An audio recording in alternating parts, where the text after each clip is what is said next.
Here we go, Jets Universe, Wednesday, March 29th. Welcome to NYJ Ground Crew. We know it's not a Tuesday, but hey, sometimes life pops up in the way and you got to do something else with it. You do it the next day. And Johnny Jet's a good man, accommodated me, and I greatly appreciate that.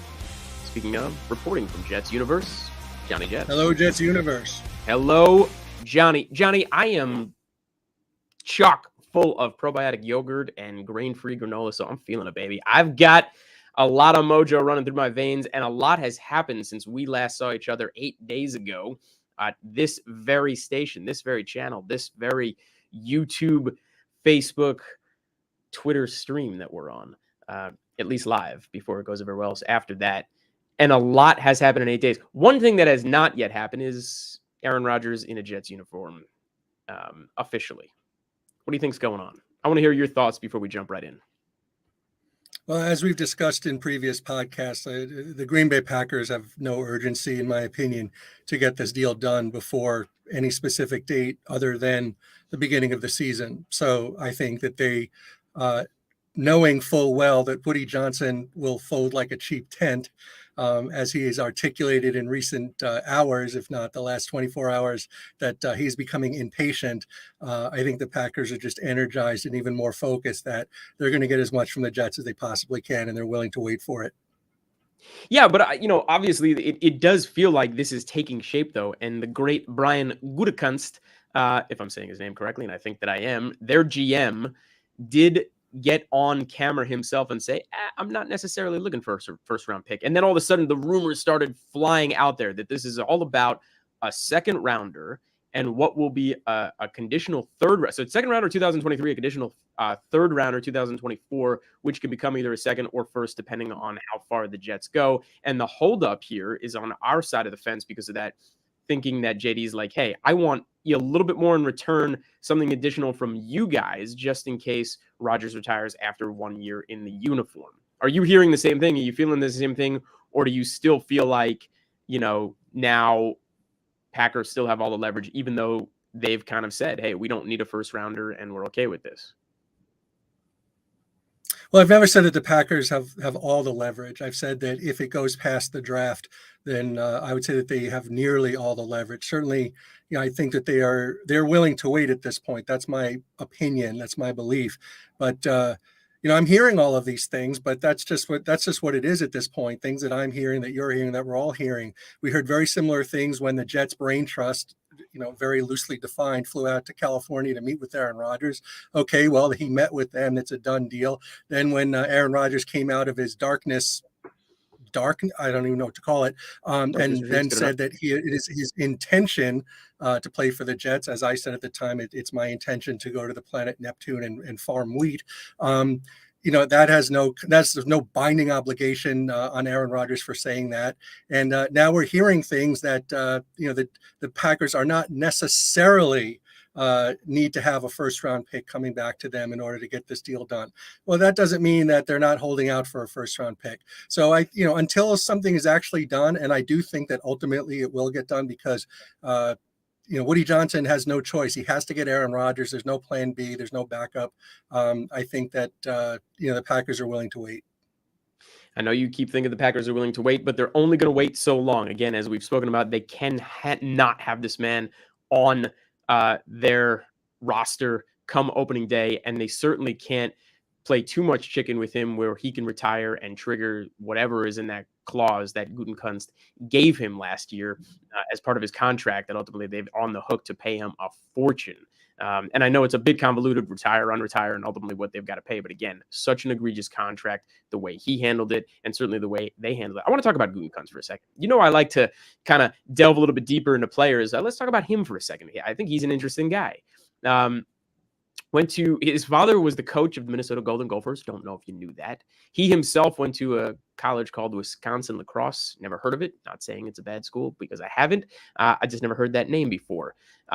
He played a little football himself there before a season-ending injury, but he came back as an assistant coach They won Division III national title in 1995 when he was there. Just thought you'd like to know.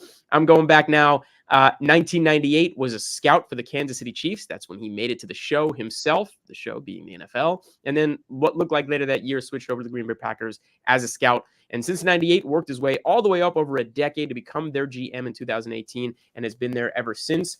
And some really interesting decisions on his watch. We're talking Jordan Love, and we're talking the contract they gave Rodgers, and now seemingly letting Rodgers leave the building. But this is happening. I mean, the more this goes on, the more that Rodgers is silent and nobody's looking to him to make a statement anymore because he already made it. And the more you see these guys like Gudekunst and our own JD on screen talking about a deal getting done, a deal's getting done. Rodgers is coming here. Now, again, what this is all going to cost, I don't know. But back to what that is, if it is the second rounder this year, if it is a conditional third next year, are we on the right track? Are you okay with that? And do you think if it's either of those things, is JD, part B of the question, is JD right to say, hey, I'm holding out for additional rounder, whatever rounder myself, just in case of retirement? Well, I think it's his duty and his responsibility to, deal in the best interest of the New York Jets, right? So if he feels that, part of what's a fair deal is that if Aaron Rodgers doesn't play in 2024, at least not for the Jets, then that they should get something back, then obviously it's necessary for him to advocate for that. But I think ultimately that's not going to kill the deal. Whether it's a second round pick in 2023 plus a flipping of the 13th and 15th picks in the first round in 2023, and maybe your favorite receiver, I'm blanking out on his name, number 84, Corey Davis going to the Packers, and then potentially, yeah, he's a great blocker.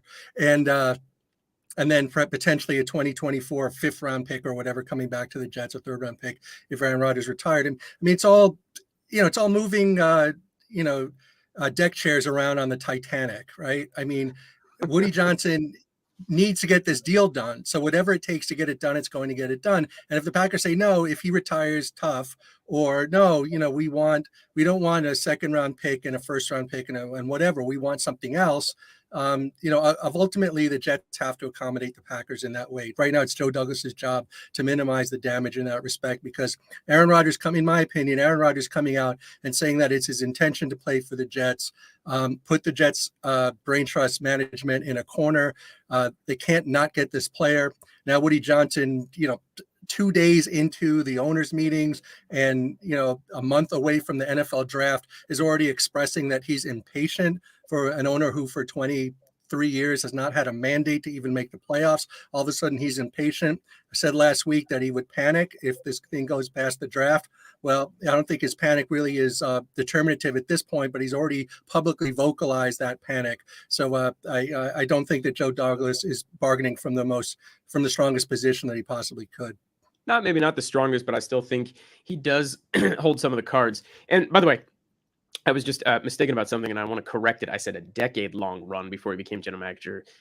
Doing the math, 1998 to 2018 is in fact 2 decades. So it took him 20 years to rise through the ranks, and he was there during some pretty interesting years, certainly even when Favre was there before Rodgers took over. And I also want to make a quick note, not to interrupt, is that obviously this guy's his persona is it's seemingly affable, dim-witted kind of everyman that he's portraying. I think that and he quite possibly is just a simpleton, but I would argue that it's quite possible that that's just his, the brand identity that he's cultivating, if not cultivated for public consumption. I wouldn't subscribe to the opinion that Joe Douglas is dealing with someone that's not equally as shrewd or intelligent or the deal maker that he is.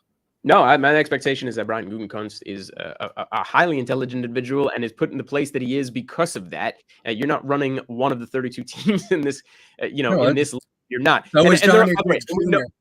Right, we know there are a lot of guys who took the job in the positions ourselves, but a lot of that is about pressure, even more than just not being intelligent. You might be good at certain things. Obviously, McGannon was known, for instance, as an economist. Well, hey, applies to a certain number of or you could say applicable to a certain number of jobs, but ultimately you still have to have, you call him a 5-tool player. The GM needs to be a 5-tool guy himself, right? When he steps into that role, he better understand and know how to handle a lot of things. Like we talk about head coaching. You might be great at something. We know Saleh as a player's coach. We know he, is an optimist and live as a crowd, but all that matters is situational football at the end of the day, right? And we've talked about that over and over again. So you just wonder, how long these guys have been in the position and can they handle it and who's going to balk first. But even still, to me, this is no longer about balking. We're getting closer and we're taking shape on something that to me feels very fair. Right? Like at this point, if we're saying we're giving up one of those second rounders that we acquired, especially with the Elijah Moore trade,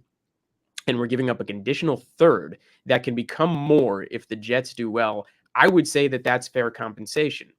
And that alone is fair compensation. I don't know if we need to be throwing back at the Packers at this point, though I'm glad we are, because I like negotiating from that point, and I like JD standing his ground and saying who's going to blink first, because at the end of the day, you keep saying Woody Johnson has to have the Aaron Rodgers on the Jets. And at the end of the day, he really does not. I mean, yeah, he might be going the chips all in and he might be saying this to the fan base and we might all feel this way. But at the end of the day, he does not have to have Aaron Rodgers on the Jets. Whereas the Green Bay Packers, because Aaron Rodgers is not coming back and playing for them, they damn well have to have him off that roster one way or the other. And if we're the only game in town, that doesn't mean that he has to be on the Jets, even if all along the voices are saying that it has to be on the Jets.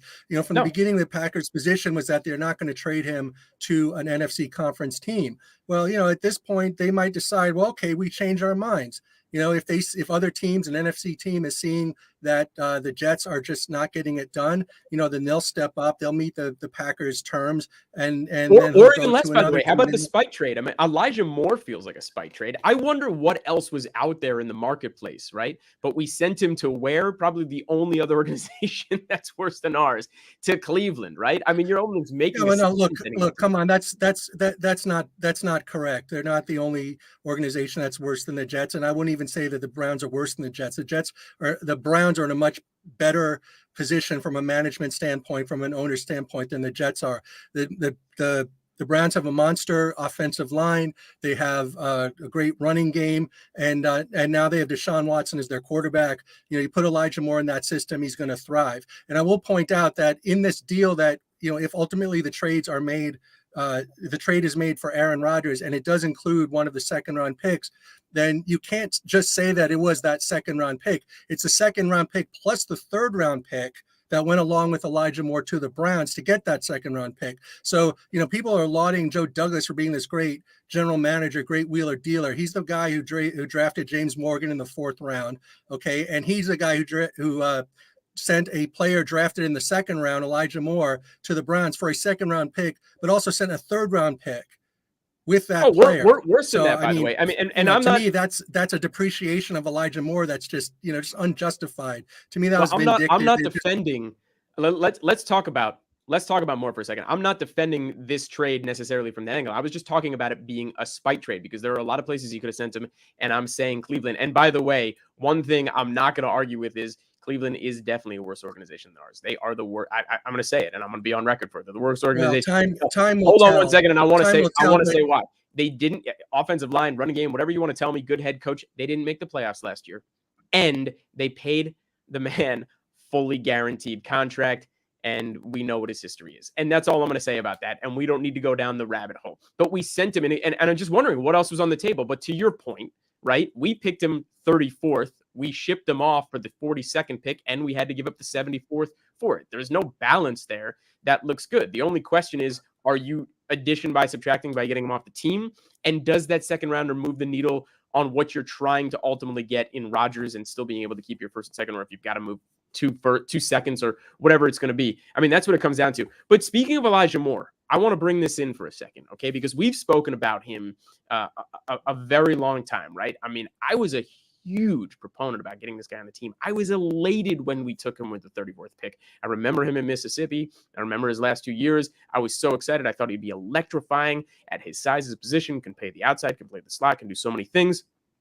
And we talked a lot about that. Now, this is week 14. Okay, against the Bills. That's what we're looking at right here. And we talked about this last week, but I actually wanted to bring up this video because when you're talking about this guy now off the team, you're saying, well, what are we giving up? We're giving up a guy who is supposedly incredible in his first training camp and then didn't show up the first half of the year, though that wasn't necessarily his fault because he was getting passes thrown from Zach Wilson, then had this tremendous second half of the year. We all expected him to be incredible last year. Not only did that not happen, but we're talking about obviously him asking for trades and just a drop off and whoever he had at quarterback, whatever it may be. Now, the week before this, and you brought it up again last year on a couple of the shows, he really missed on a play against Minnesota. That was a huge pivotal point in the game where he didn't drag his foot out of bounds, right? He couldn't get that other foot in and he missed that play. And that was a huge loss of downs for the Jets and a game-killing drive. And that was a close game that we didn't win.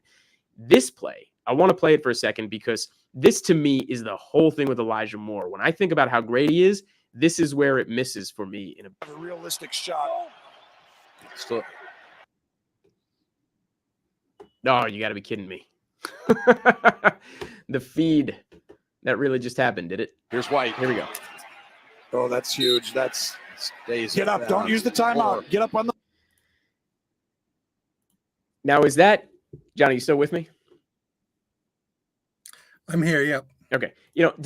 Is that on White for not leading him to the sticks enough, or is that on Moore for not fighting for that play? Because at that time in the game, okay, when it was 2nd and 4, and we didn't ultimately get in the end zone or get the first down after that, he was right at the sticks and didn't fight that hard, to get that first down. And I think that encapsulates who Elijah Moore is, unfortunately. And I don't want, again, to just crap on the man because he left our team and left town.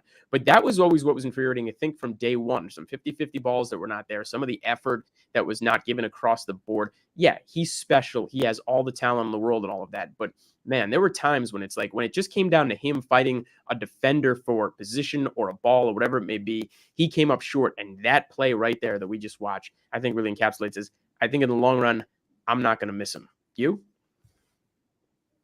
Yeah, I could not differ more in my opinion of Elijah Moore from yours. To me, Elijah Moore in his short time with the Jets did more to advance the success of the Jets franchise as an organization than Woody Johnson has done his 23 years as owner. Elijah Moore is the only player, certainly the first player. You could argue that after the second Patriots game that Garrett Wilson also called out publicly, Zach Wilson, Robert Saleh, everybody, et cetera, but not by name. But just saying that the situation was untenable and that things had to change. Elijah Moore was the only one who came out and used names, called names, and put his career on the line and said, this is a dysfunctional organization. The head coach doesn't know what he's doing. The starting quarterback is incompetent, et cetera, down the line. So I have words in this man's mouth because I don't remember him saying all of that, though he did certainly take subtle shots at everybody at that time, obviously. Well, I think he was quoted after the season, I'm not going to use the language on this podcast about what he said to the offensive coordinator, whichever of the LaFleurs was on the Jets after the season and not on the one offensive thing that he said, certainly, but I don't know if he said everything else down the line as it was. However, and you've really brought it up, and you've put this out there yourself on your own social media posts, and I hey, I respect and love you for it. He was exonerated and he was right. But again, that doesn't necessarily mean that he was right the way he handled himself. It doesn't necessarily mean all his posts are certainly great. And to me, let's put things into perspective. Elijah Moore was a late second-round pick. My memory is that Joe Douglas traded down twice. No. 34th pick is not a late second-round pick. Elijah Moore was not. I take that back. I'm thinking of Denzel Mims. So that's my mistake. Yes. Okay, right. So he's a high second round pick. He was a late second rounder. Yeah. Okay, so that makes it even worse than the trade with the Browns. Yeah, I mean, pound for pound, the trade's good. Yeah. But let's put things in perspective. Okay, he was not a top 10 pick. Okay, he's a supplemental player. He was never supposed to be the number one receiver on anybody's team. He's a complimentary player with great ability. Okay, he was in a horrendous situation with a bad coach, with a terrible owner, with a perhaps the worst quarterback in the National Football League by far. Okay, so to say that did he take a playoff here? Did he take a playoff there? When it would have helped the team. He wouldn't have been the first player. I don't think that has a qualitative determination of what Elijah Moore's value is on another team where he's happy. Now, the question becomes, can he be happy on another team? I don't know, but I think the potential exists that he could be, and I have every expectation that he will be on the Browns. I think they're loaded with talent. Is Stefanski a genius? He's not a genius. He blew the game against the Jets. By not having the running back take a knee before the goal line, but then Robert Saleh attempted to give the win right back to the Browns by failing to tell his defensive unit that the Browns had missed the extra point. CJ Mosley came right out and said after the game that when Ashton Davis caught that interception, he was yelling at him, no, you got to get more yards. You got to get more yards because we got to kick a field goal, which means that Robert Saleh, the defensive head coach of this team, is not communicating a basic, fundamental, important point to his defensive unit of what the differential in points is at that time. So, despite that fact, the Jets are going to win that game. All roads lead back to Saleh and everybody. It leads back to Saleh, and it leads back to what you were saying before about what's a fair amount to trade for Aaron Rodgers, right? So, to me, the difference is this. If they don't get if they get Aaron Rodgers, what remains the number one challenge to the Jets being successful? It's Robert Saleh. Okay. If they don't get Aaron Rodgers, what's the number one challenge to the Jets being successful? It's Robert Saleh. The question for Woody Johnson is that if Aaron Rodgers is on the team, people are going to go to the games. People are going to watch the games. People are going to buy Jets merchandise. Without Aaron Rodgers, if the Jets start out 3-7, or if they start out 6-3, 7-4 again, and collapse again under the great tutelage and stewardship of Robert Saleh, then no one's going to go to the games. Okay, so for him, it's essential that they get this player. What is the fair amount to get for Aaron Rodgers? I don't think that even what we're talking about right now, second round pick, conditional second round pick, getting a pick coming back, blah, blah, blah. I don't think any of that is worth it for Aaron Rodgers because I don't think it makes a difference in terms of the Jets being successful. As you know, I define success as winning the Super Bowl, hoisting the Vince Lombardi trophy with Woody Johnson as owner, and more specifically in the short term, Robert Saleh now in his final year as head coach of the New York Jets. They cannot win the Super Bowl with this head coach.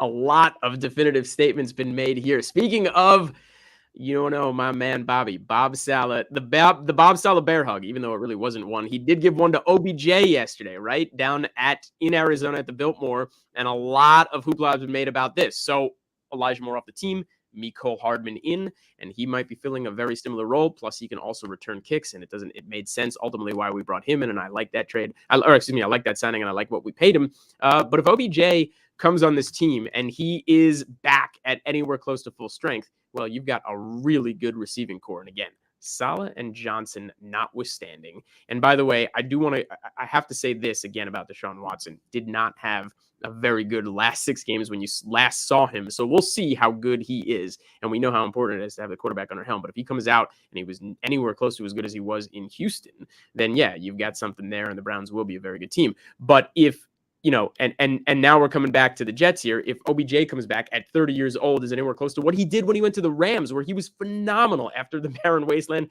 that he was in Cleveland, where he was unhappy. And I haven't heard many people be particularly happy out of there over the last decade or two, including their second string running back who wanted off the team himself, even though Stefanski's such a great coach and they have such great owners and they have such a great running game and such an amazing offensive line, but he wanted off the team. Jarvis Landry ultimately wanted out of there and got down to the States, but OBJ is thinking about the Jets. And the Saleh bear hug is on camera, okay? And that is something that Saleh could do. He can obviously bring players here, and obviously players said that they wanted to play for him. Another one who didn't, though, and we're going to talk about him for a second because he's a name that have popped up, and I'm glad that he didn't. I'm glad he went elsewhere, is Calais Campbell. Signed with Atlanta, not on our roster. Because to me, when you get a guy like that, he should be the very last piece of the puzzle. And we're nowhere near the last piece of the puzzle right now, right? He is, when you're looking and saying like, hey, we have this 94% roster that's definitely going to go to the playoffs and we're really looking good. And he's the guy who can help push us over the top, right? When you're Kansas City and you're or Pittsburgh and you're like right at the edge there, whatever that year may be, and you're getting a Melvin Ingram or, Frank Clark or whatever, somebody who's just going to be on that edge or that defensive line that puts you over the top and they're willing to take less because they want to be part of the team. That's great. But I'm glad we didn't get Calais Campbell. The guy's 37 years old. He's only coming in for 1 year and we're not there yet. Would you agree? Well, I mean, absolutely, I agree that we're not there yet. That we're not one piece of the puzzle away from the Super Bowl. But it sounds to me, and correct me if I'm wrong, I don't want to put words in your mouth. Are you also saying that Aaron Rodgers is not the final piece in the puzzle for the New York Jets? That's correct. I don't think that Aaron Rodgers is the final Okay, piece of the puzzle. if Aaron Rodgers is not the final piece in the puzzle for the New York Jets, then what does it matter whether we get OBJ or not? What does it matter what we trade? Why are we trading anything for Aaron because Rodgers? he can be the final piece of the puzzle. If you're getting Aaron Rodgers, to me, the offensive weapon is that much more important. I'm not understanding your logic there. If he can be the final piece in the puzzle, you're saying that would be the final piece of the puzzle. There is still, I'm saying there is still a hole in the wide receiver room, right? And OBJ, if he comes back at 30 years old and he's anywhere close to who he was in Los Angeles, he is absolutely a weapon, an incredible, special, intriguing weapon, whether you still keep Corey Davis, and obviously you've now got Allen Lazard, who's a very big stretch the field wide receiver. You've got Garrett Wilson emerging. You've got the Mecole Hardman play for the jet sweeps and the kick returning and even downfield push, and he's blazing speed. But all of a sudden you add LBJ to that. Yeah, to me, that is a huge missing piece of the puzzle. And it's not somebody I've thought about previously or wanted him on the team, and it certainly wouldn't have worked if you had Zach Wilson under center or even Mike White. But Aaron Rodgers comes in, and then you give him that weapon as well, and now you've got 5 guys, potentially 6 guys all around, pass catchers, plus your 2 tight ends, and maybe Rucker emerges because he looked damn good in that Miami game, the one game he really got to play last year. Whoa. And I don't know if Breece Hall comes back and he's that good, but Bam Knight, Michael Carter, whatever it may be, you've got some serious stuff on that side of the ball. I'm talking about the defensive side of the ball, getting that 37-year-old pass rusher, right, who's going to make that big difference. That's the push that I'm talking about. To me, very different conversations. Well, this all smacks to me of 1993. If you recall, the Jets traded for Boomer Esiason in free agency. They signed Ronnie Lott, Leonard Marshall, and there was this whole feeling like we're bringing in, the pros from Dover, to take this thing home and, for the Jets to win, get to the promised land, win the Super Bowl. What happens? They go 8-8. And why do they go 8-8? Because Bruce Coslet was their head coach. Robert Saleh makes Bruce Coslet look like Vince Lombardi. Okay, so it's like the Jets are fundamentally flawed. Everyone's kind of apologizing for Robert Saleh's. They're framing it as a question. Oh, the jury's out on Robert Saleh, or his in-game decision making has not been perfect, or this, that, the other thing. Ultimately, he's not a great head coach. That's the best thing you can say about him, and I wouldn't even give him that much. I think that he's a below average coach at best. I like the rhetoric because I think as the weeks have gone along and now we're in the off season, I feel like you are even feeling worse and worse about this guy as the weeks go along. And we're not even playing games at this point. There was some temperament. You raise a fair point. Let me explain why. Okay. Yeah. It's because there's been, the guy finished 2-8, 0-6 last year. Okay. Mm-hmm. And I have my conspiracy theory, which why that is, I'll take this moment to quickly address that. I'm not the biggest, follower of Hard Knocks. I really never really watched the show, and I certainly didn't understand the eligibility requirements for Hard Knocks. My understanding is, correct me if I'm wrong, is that at minimum, if you've made the playoffs in one of the 2 previous years, you certainly don't have first dibs at being on Hard Knocks, and you might even be ineligible to be on Hard Knocks. So when Robert Saleh a year ago now, or 13 months ago now at the Senior Bowl, said that this is going to be a 3-year plan like he had in San Francisco, that year 2 is not a playoff year, year 3 is going to be the playoff year. When you saw him, keep Zach Wilson in the second half of both Patriots games, when it was clear to everyone in the not just Jets universe, the entire universe, which, as you might know, is bigger than the Jets universe, that they should bench Zach Wilson and put in Mike White, who can complete a screen pass so the Jets can win. When he doesn't have his team prepared for the last 3 games of the season, most notably the game against Jacksonville, when he keeps in Mike White at Seattle after Mike White gets his ribs broken another 3 or 4 times, okay, and on and on and on. It's all consistent with the conspiracy theory that Robert Saleh, either unilaterally or upon the orders of Woody Johnson, was not allowed for the Jets to make the playoffs in 2022 because they were looking to be on Hard Knocks in 2023. You've heard it here first. I'm going to end on that. I love it. That we're going out on that, and I hope your own New York Jets putting Johnny Jets not allowed to make the playoffs.